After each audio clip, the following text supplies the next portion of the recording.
The evening air was cool, tinged with the scent of ocean mist and jasmine as I stepped out of my car. The grand facade of the Pacific View Hotel gleamed under golden sunset hues, the elegant structure overlooking the San Francisco Bay. It should have been breathtaking, something out of a fairy tale. Instead, my heart felt heavy, my breaths shallow with quiet apprehension. It wasn't my first family event, but it felt different this time. My brother Lucas was getting engaged to Sophie Hayes, beautiful, wealthy, from a family whose name regularly graced magazine covers. I loved my brother, in a way siblings often do despite their differences.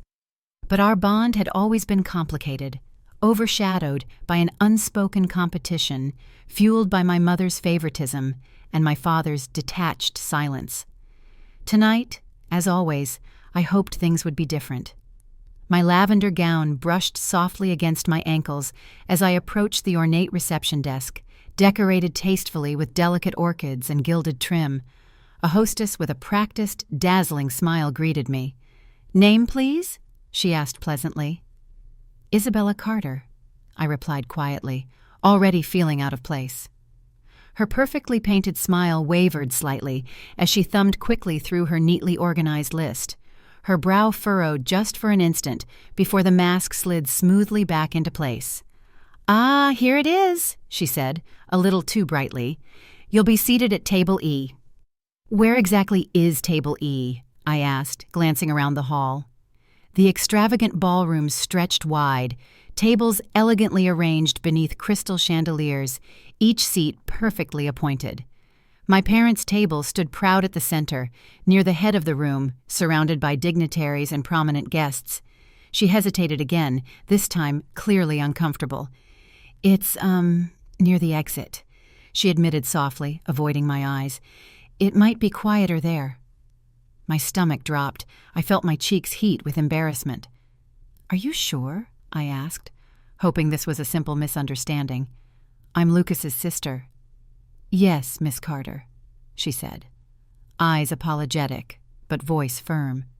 "This seating chart was provided by your family directly." My family directly. Those words hit harder than the news itself. My pulse quickened as embarrassment gave way to hurt, but I forced a polite smile, thanked her softly, and turned away, clutching the small embossed place card tightly in my hand. Determined not to jump to conclusions, I walked briskly toward my parents. They stood near the center stage, my mother Vivian wearing a sleek silver gown, holding Lucas's arm like a trophy. My father Edward stood slightly apart, sipping champagne with distant eyes. "Mom?" I approached gently, hoping to find some explanation or comfort. "There's a misunderstanding with my seating."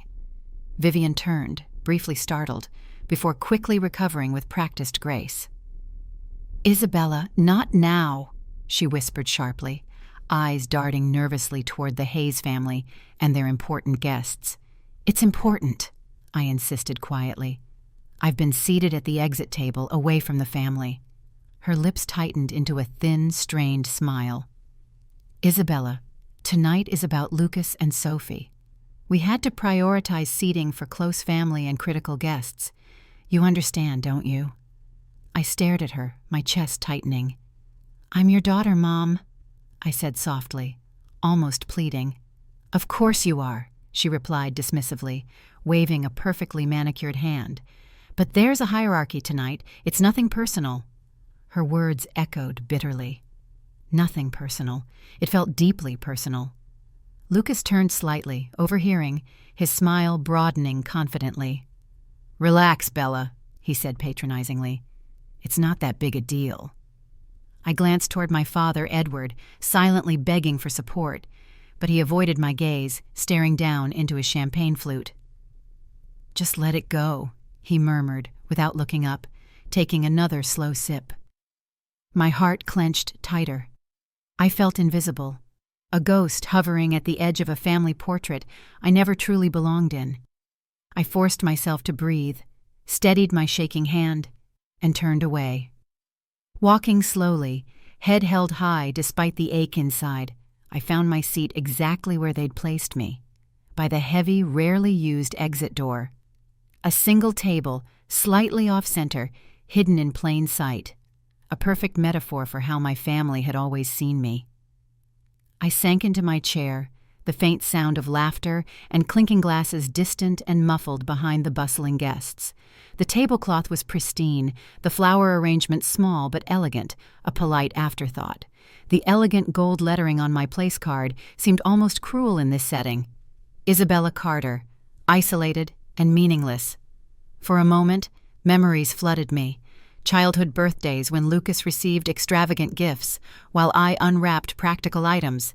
Family dinners where my successes were met with dismissive nods and his small achievements celebrated extravagantly. The memory that stung deepest was one I'd accidentally discovered years ago. A leather-bound journal Vivian kept, meticulously documenting Lucas's every milestone, achievement, and charming quirk. Page after page filled with him, while my existence never earned even a mention. Tonight's slight felt like the final confirmation. This wasn't about a seating mistake or an oversight. It was deliberate, another chapter in a story I'd always known, but refused to fully accept until now. The sound of approaching heels snapped me from my thoughts. Sophie's mother, Margaret Hayes, appeared before me, her presence elegant yet commanding. Her blue eyes, usually warm and pleasant, now held a sharp, inquisitive edge. "Isabella?" she asked softly, surprise and concern evident in her tone. "Why on earth are you seated here?" I forced a polite smile, trying to minimize my embarrassment. "Oh, just a mix-up," I murmured. "It's fine, really." Her expression remained skeptical, eyes narrowing slightly. "I don't believe in mix-ups at events this meticulously planned," she said, her voice quiet but firm. "Is everything all right?" The sincerity in her eyes unraveled something within me, breaking through the carefully constructed facade I'd maintained for years. "Honestly," I whispered, voice trembling slightly, "I don't think I've ever been truly all right in this family." Margaret's gaze softened instantly. She pulled out the chair next to me, gracefully sitting down, placing a comforting hand on mine. "Tell me," she urged gently. "I'm listening." Looking into her eyes, a wave of unexpected relief washed over me. Perhaps for the first time, someone truly saw me, not as a shadow, but as a person. I hesitated only briefly before words poured out. Tentative at first, then gaining strength. I recounted snippets of quiet exclusion, subtle insults disguised as jokes, and finally, tonight's brutal confirmation of my invisibility. She listened intently, nodding slowly, her brows knitted thoughtfully. "Thank you for trusting me with this," she finally said, squeezing my hand reassuringly. "There's something else you should know. I've been noticing strange behaviors in Lucas lately. Odd messages concerning comments. I fear Sophie might be headed into a situation she doesn't fully understand." Her voice lowered further, eyes glancing around carefully before continuing. "And frankly, I think you might have the missing piece to help unravel what's really going on here." My heart pounded, confusion mixing with intrigue and dread. I leaned forward slightly, my voice barely audible but firm. "Tell me everything." Margaret glanced once more toward the bustling reception, eyes narrowing with quiet resolve, before looking straight at me again. "I will," she promised, determination clear in her voice. "But first, Isabella, you have to understand something very important. You're not invisible. Not to me, and certainly not tonight." The realization hit me with startling clarity. Lucas had always strived for recognition, for status that matched his own perception of his worth. It had never occurred to me he might go to these lengths. "I don't understand," I whispered, confusion blending with disappointment. "Why hasn't Sophie confronted him directly?" Margaret sighed deeply, her voice tight with controlled anger. "Because she's afraid of what she'll find, afraid of causing a rift, afraid that it might all be true. And Lucas has made it clear that any hesitation on her part would mean she doesn't trust him." I stared at Margaret, my heart aching for Sophie, whose gentle spirit and kind heart had always stood in stark contrast to the manipulative world Lucas thrived in. I knew how it felt to be dismissed, manipulated, overshadowed. The thought of Sophie enduring that pain made me feel protective in a way I hadn't expected. "What can we do?" I asked, determination rising within me, quiet but fierce. "We can't just let Sophie walk blindly into this."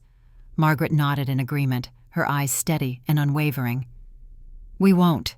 Tonight, during the celebration, we need to find evidence, something undeniable, something Lucas can't charm or explain away."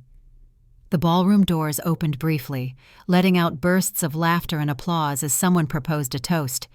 I glanced toward the sound, my stomach tightening at the thought of confronting Lucas, of exposing the truth in front of everyone we knew. Margaret placed a comforting hand over mine, sensing my turmoil. "Isabella, I know how painful this must be, but you're stronger than you realize, and tonight your family needs that strength, even if they don't recognize it yet." I looked back at her, her quiet confidence lending me courage. "Then we start now," I said firmly. "What exactly do we need to find?" She reached into her clutch and discreetly handed me a small folded note. Sophie mentioned a document Lucas kept in his briefcase, something he brought tonight, believing no one would dare question him here. "We need to find it and confront him openly. It's the only way to ensure Sophie sees the truth and your family understands who Lucas truly is."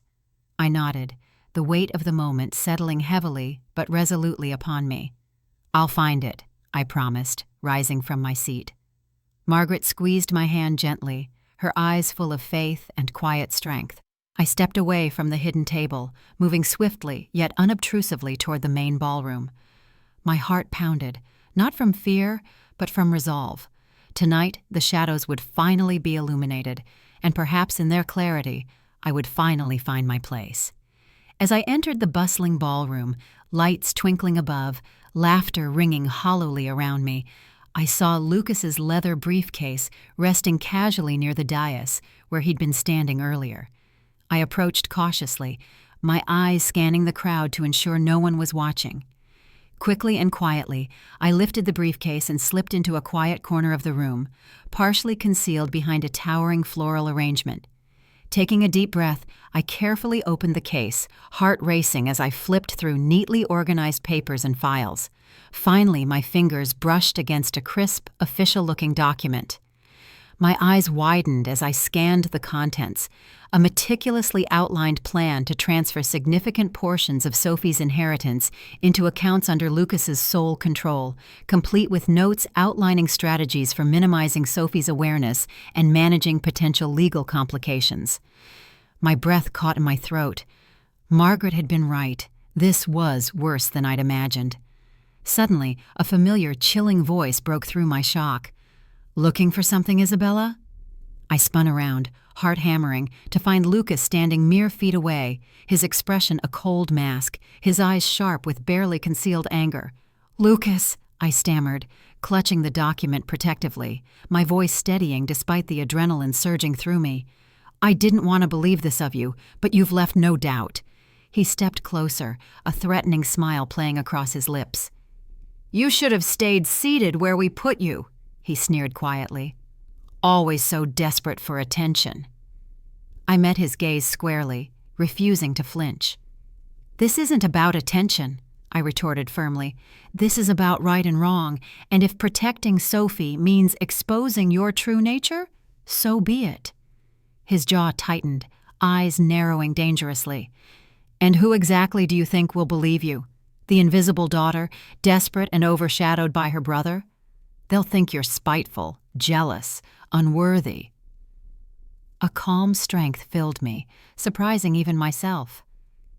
"They might," I admitted, voice steady. "But evidence doesn't lie, Lucas. And tonight, everyone will finally see who you truly are." His confidence faltered for a brief second, replaced by flickering uncertainty. It was a fleeting moment, but enough to reinforce my resolve. As guests gathered nearby, drawn by the subtle but palpable tension, I lifted the document clearly, making sure it was visible. "It's over, Lucas," I said firmly, each word carrying across the hushed crowd that had begun to form. "No more lies, no more hiding. Tonight, the truth speaks louder than your charm." Lucas stood frozen, anger, shock, and panic flickering across his face. For the first time, perhaps ever, the spotlight wasn't his to control. It was mine, and I would use it to finally reclaim my voice, my dignity, and my rightful place, visible to everyone at last. The silence that followed my declaration stretched painfully, each second amplifying the charged atmosphere. Lucas stood frozen, his confident facade now cracking visibly under the intense scrutiny of the guests gathered around us. Their murmurs grew louder, a sea of confused whispers swelling into a tidal wave of speculation. "What's going on here?" My father's voice cut sharply through the escalating noise, his authority commanding instant quiet. He pushed through the crowd, his face a mixture of irritation and confusion, eyes flickering between Lucas and me. I held up the documents firmly, my voice clear and steady despite the adrenaline rushing through my veins. "Lucas has been manipulating Sophie's inheritance behind everyone's back. These documents show his plans to move significant assets into his control without her clear consent. He intended to deceive her, to deceive us all." My father looked from me to Lucas, disbelief battling growing fury in his eyes. "Lucas, what is this?" Lucas quickly attempted to regain his composure, straightening his posture and forcing a casual smile. "This is all a misunderstanding, Dad. Isabella's just trying to cause drama, like always." "No," I interrupted, stepping forward decisively. "This isn't a misunderstanding. This is proof." I thrust the documents toward my father, daring him to see the truth with his own eyes. The guests around us shifted uncomfortably, aware they were witnessing an intimate family crisis unfolding before them. My father took the papers, his hands trembling slightly as he read. His face grew paler with each passing second, realization and horror dawning visibly on his features. Finally, he looked up at Lucas, betrayal etched deeply into his expression. "You would do this to Sophie? To your own family?" he whispered, voice heavy with disbelief. Lucas's confident facade crumbled further, replaced with a look of desperation as he realized the tide was rapidly turning against him. "Dad, please, you know I would never hurt Sophie. This was for her." "For her?" My voice rose sharply, cutting through his lies with icy clarity. "This was about you, Lucas, about control and greed. You used Sophie's trust against her, manipulating her feelings, exploiting her kindness, and you nearly succeeded because no one wanted to see who you really are." Lucas's face twisted with anger, the charming mask discarded entirely now. "And who are you to judge me, Isabella? Always lurking in the shadows, never truly belonging. You've spent your life jealous of the attention Sophie and I got. Don't pretend this is anything but your moment to finally step into the spotlight." A tense silence fell over the room. His words stung, but this time they couldn't wound me. I had faced far worse from him and from myself in the years of quiet endurance. This was no longer about jealousy or validation. This was about justice and dignity. "Sophie!" I called out, turning to face my younger sister, who stood pale and trembling at the edge of the gathering crowd. Her eyes were wide, swimming with confusion and fear. "You deserve the truth more than anyone else. Don't take my word for it. Read the documents." Sophie hesitated for a moment, then stepped forward, carefully taking the papers from our father. As she read, her delicate features twisted with anguish, tears spilling silently down her cheeks. "Lucas, is this true?" Her voice shook with heartbreak. "Were you really planning all this behind my back?"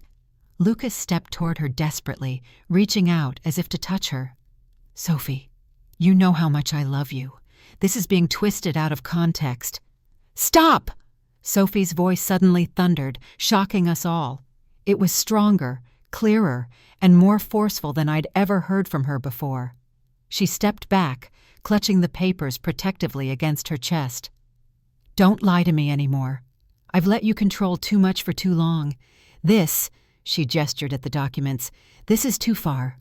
I trusted you." Lucas faltered, visibly shrinking under Sophie's accusation. Around us, guests whispered urgently, the scandal of the night unfolding vividly before their eyes. My mother pushed through the crowd, her usually poised demeanor shattered. "Lucas!" she gasped, eyes wide with horror. "What have you done?" He turned desperately to her, panic radiating from every pore. "Mom, please, you know me." "Do I?" She shook her head sadly, disappointment heavy in every line of her face. "I thought I did." The room felt oppressive now, filled with silent judgment, the weight of betrayal palpable in the air. Lucas's eyes darted around, searching for allies but finding none. Finally, he turned his fury back to me, voice trembling with barely contained rage. "You couldn't let it go, could you, Isabella?" His words dripped venom. "You had to destroy everything because you can't stand to see me happy." My response was calm, clear, unwavering. "Your happiness was built on deception, Lucas. Real happiness doesn't destroy others. It doesn't require manipulation or control. It's something you still don't understand." Lucas's jaw tightened, his fists clenched at his sides. For a moment it seemed he might lash out, but the quiet presence of our father and the firm stance of the crowd around us restrained him. He took a step back, bitterness evident in every move. "This isn't over," he spat harshly, retreating slowly toward the exit. "You'll regret this." "No," I replied, my voice echoing firmly in the silence. "The only regret here is yours. You had a chance to be a brother, a husband, and a son, but you chose greed instead." He paused at the doorway, looking back one final time, his eyes meeting mine with cold fury. "You think you've won tonight, Isabella? You haven't. You'll always be invisible." As the doors closed behind him, silence enveloped us once more, thick and oppressive. I took a deep breath, steadying myself, and turned to Sophie. She looked at me with gratitude mixed with heartbreak, stepping forward to embrace me tightly. "Thank you, Isabella," she whispered, her voice trembling. "I didn't want to believe it, but I needed someone brave enough to face it. And you did." I hugged her tightly, a quiet strength filling me. "We'll get through this together," I promised softly. "You're not alone."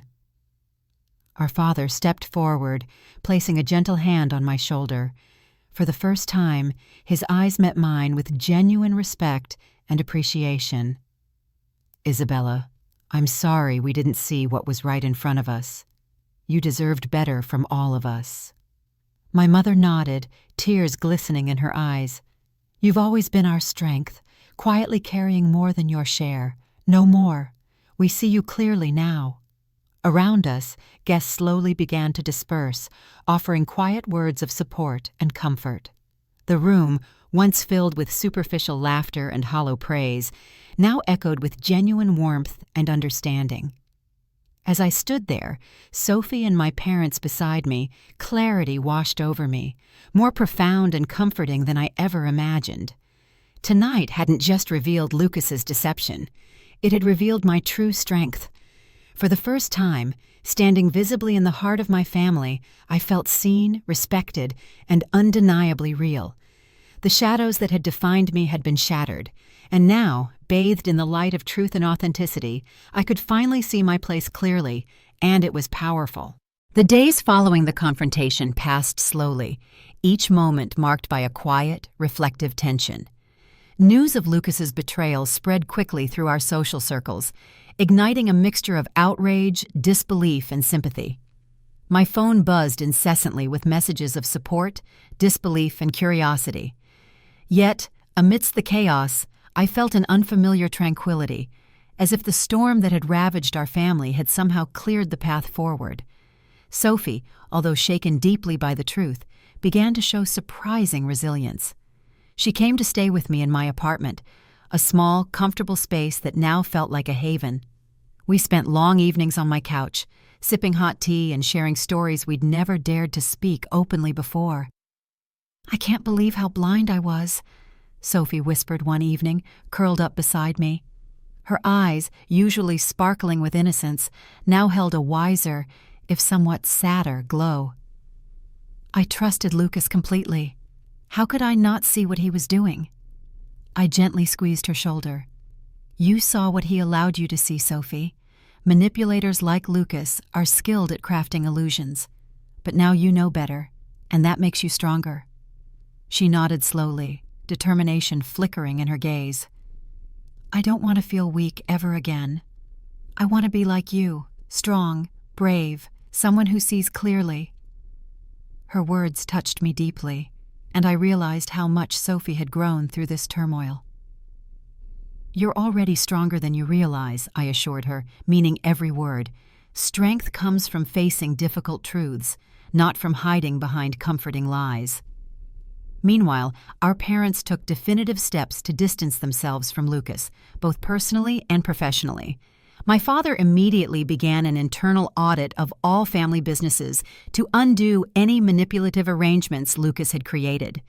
My mother, initially devastated by Lucas's betrayal, redirected her energy into repairing the emotional damage caused by years of unintentional favoritism. One evening, my father invited me to dinner at their house, an unusual gesture considering our typically formal interactions. I accepted with cautious optimism, arriving to find him seated quietly at the dining table, his eyes unusually contemplative. Isabella, he began quietly, meeting my eyes directly. I've been reflecting on the past. Your bravery at the party. It opened my eyes to how deeply we've wronged you. I realize now that I overlooked you, not just in Lucas's schemes, but throughout your life. I felt my throat tighten at his honest vulnerability. Dad, I didn't do this for validation, I replied gently, my voice steady but compassionate. I just wanted the truth to be known. He nodded slowly, a small, humble smile touching his lips. And that's exactly why you deserve recognition. You sought truth, not applause. I admire that deeply. I should have seen it much sooner. Tears pricked the corners of my eyes, but they were tears of relief, of acknowledgement, rather than pain. Thank you, Dad, I whispered softly, finally feeling seen in a way I'd never thought possible. The healing was slow but deliberate. Over the weeks, the tension that had long defined our family interactions began to fade. Lucas attempted several times to reconcile, his pleas tinged with desperation, but my parents remained firm, recognizing that true reconciliation could only come from genuine remorse and change, qualities Lucas still lacked. Despite the emotional upheaval, or perhaps because of it, my relationship with Sophie blossomed beautifully. We leaned on each other, discovering a friendship built not on shared grievances, but on mutual respect and genuine affection. Our late-night conversations evolved from discussions of past hurts into dreams of the future, each of us inspiring the other to reach for new, ambitious goals. One quiet afternoon, Sophie and I visited the family's lakeside property, an old, cherished retreat that held countless childhood memories. We walked along the shore, the soft rustle of leaves overhead providing a soothing backdrop to our conversation. I've decided to return to school, Sophie announced suddenly, her voice firm with newfound confidence. I want to study psychology. I want to understand people better, understand myself better, and help others avoid the traps I fell into. I smiled warmly, proud and supportive. That's incredible, Sophie. I have no doubt you'll excel. And you? She asked, nudging me playfully. What's your next big move, Isabella? I gazed out across the calm water, the gentle ripples reflecting the sky above. I'm going to focus on my career and finally pursue that partnership at the firm. But more than that, I want to live openly and truthfully, never invisible again. Sophie reached out, squeezing my hand tightly. You never were invisible to me, Bella. You've always been my hero. Her words warmed me deeply, a quiet affirmation that resonated through every part of my being. We'll be each other's heroes from now on, I promised sincerely. As the sun set, casting brilliant hues of orange and purple across the lake, I felt a profound sense of peace. The storm had passed, leaving behind clarity, authenticity, and the powerful, undeniable strength of true family bonds. For the first time in my life, I was no longer defined by shadows or quiet endurance. I was visible, acknowledged, and most importantly, I had emerged stronger, not in spite of the pain, but because I had embraced the truth fully, without hesitation. Together, Sophie and I turned back toward the cabin, laughter ringing lightly through the crisp air. Each step forward a confident stride into our beautifully uncertain, yet decidedly hopeful future. The weeks gradually turned into months, each day moving us further away from the turmoil that had defined so much of our lives. After the confrontation, Lucas had all but vanished from our lives, his presence reduced to occasional whispers among distant acquaintances. Our parents had grown visibly stronger and more unified, committed to healing the rifts his manipulations had created.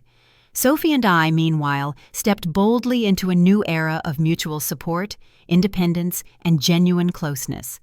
My work at the law firm intensified, but it brought with it a sense of achievement and purpose I hadn't fully experienced before. Without the weight of family drama constantly looming over me, my professional growth became steady and rewarding. Colleagues who once viewed me with reserved respect now openly sought my opinions and celebrated my insights. The partnership I once cautiously aspired to was no longer a distant dream, but a tangible goal within reach. One crisp autumn evening, Sophie came home to the apartment, eyes sparkling with excitement, carrying an acceptance letter from the prestigious psychology program she'd applied to months earlier. "Bella!" she shouted joyfully, waving the letter in the air as she burst through the door. "I got in!"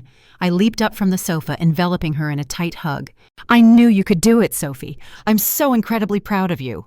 We both laughed, the sound bright and genuine, filling our modest living room with warmth. Sophie's triumph was more than just academic.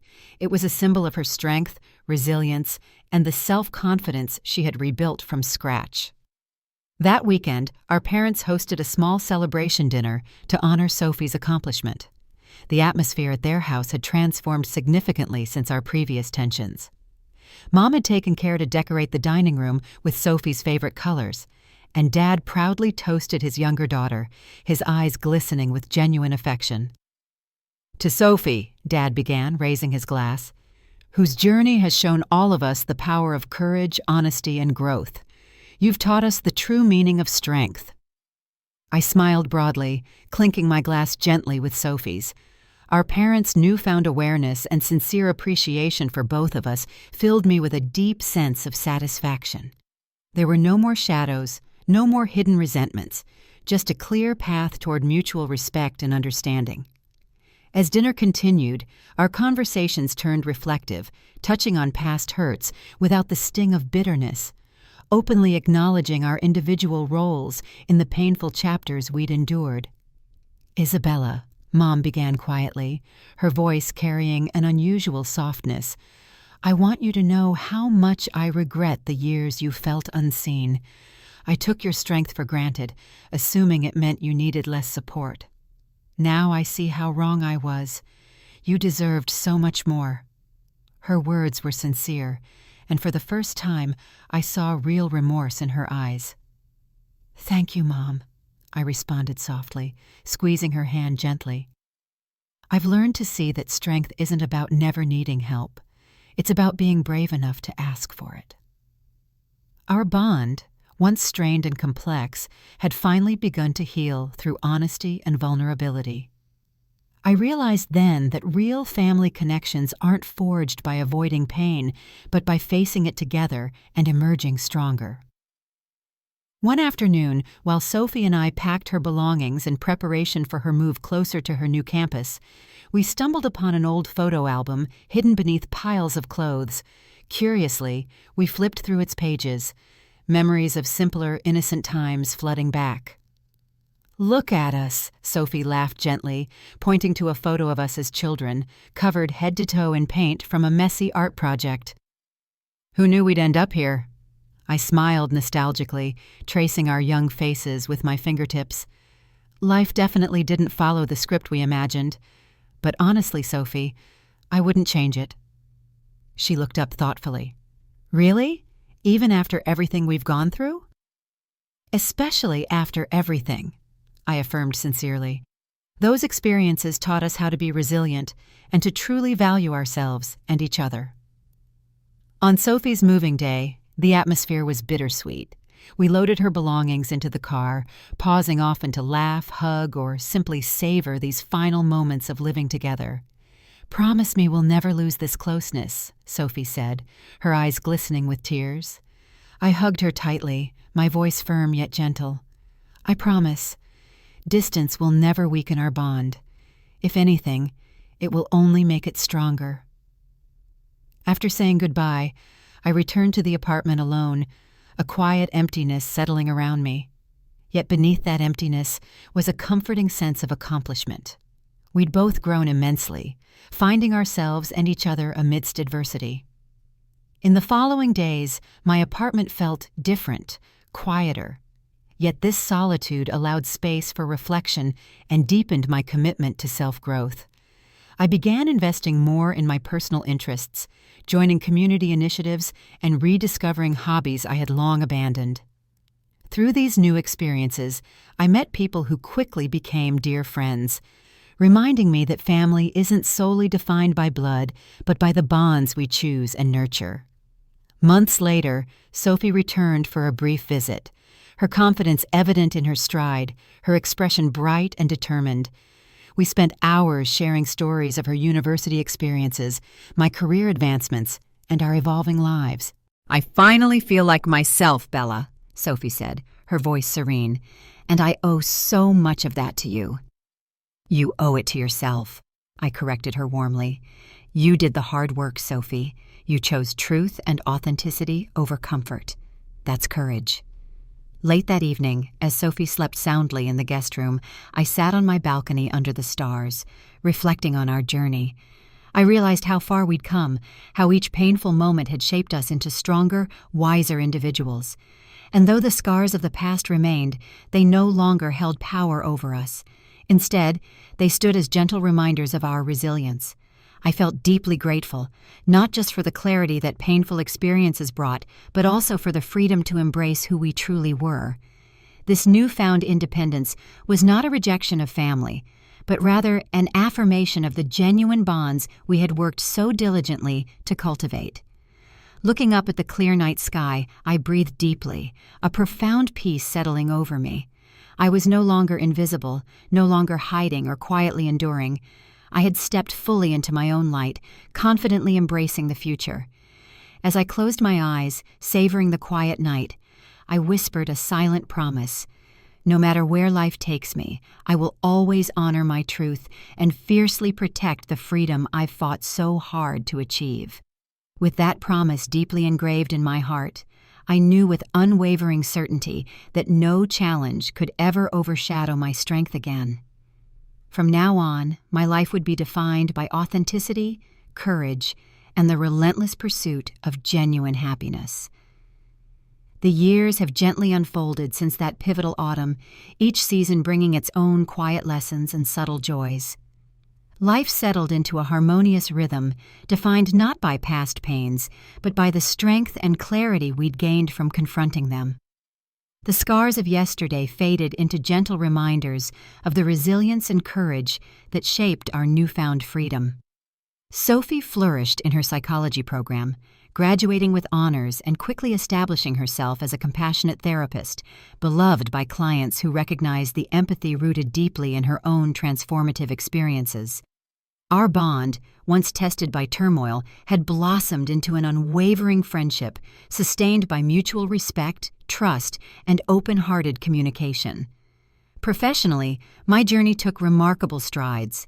The partnership I'd once dreamed of became reality, bringing not only career satisfaction, but also the responsibility to mentor young lawyers navigating their own complex paths. Each day, I endeavored to instill the importance of integrity, resilience, and self-respect, lessons I'd earned through my own trials. Family dynamics transformed profoundly. Our parents maintained their commitment to change, their love now marked by sincerity, humility, and active engagement in our lives. Holiday gatherings, once fraught with tension, evolved into warm, meaningful occasions filled with laughter, genuine conversations, and a collective appreciation for the honesty and authenticity we'd cultivated together. Lucas remained distant, his absence a quiet acknowledgement of boundaries set clearly and firmly. Yet his story, while no longer entwined with ours, served as a lasting reminder that true familial bonds are built upon trust and mutual respect, rather than mere biological ties. One serene evening, as twilight gently painted the sky with shades of lavender and gold, Sophie and I sat on the porch of our childhood home, watching our parents tend to the garden, their laughter mingling softly with the rustling leaves. "We've really come full circle, haven't we?" Sophie murmured, a peaceful smile gracing her lips. "We have," I agreed, my heart filled with quiet gratitude. "But it's not just a circle. It's a spiral, rising higher with each turn, bringing us closer to the best versions of ourselves." Sophie turned to me, her expression thoughtful. "Do you ever wonder how different our lives would be if things hadn't happened the way they did?" I considered her question, my gaze lingering on the peaceful scene before us. Honestly, I wouldn't change a thing. Every challenge taught us invaluable lessons about strength, forgiveness, and authenticity. Those experiences shaped us, Sophie. They taught us how to truly value ourselves and each other. We sat in comfortable silence, savoring the gentle harmony of the moment, the air around us soft with evening's embrace. Looking out at our parents who had learned to love us with genuine appreciation, I realized this was the true essence of family, a sanctuary of acceptance, growth, and enduring respect. Later that night, as I lay beneath the comforting darkness, I whispered a heartfelt gratitude to the universe, not merely for the peace we'd found, but for every difficult step along the way.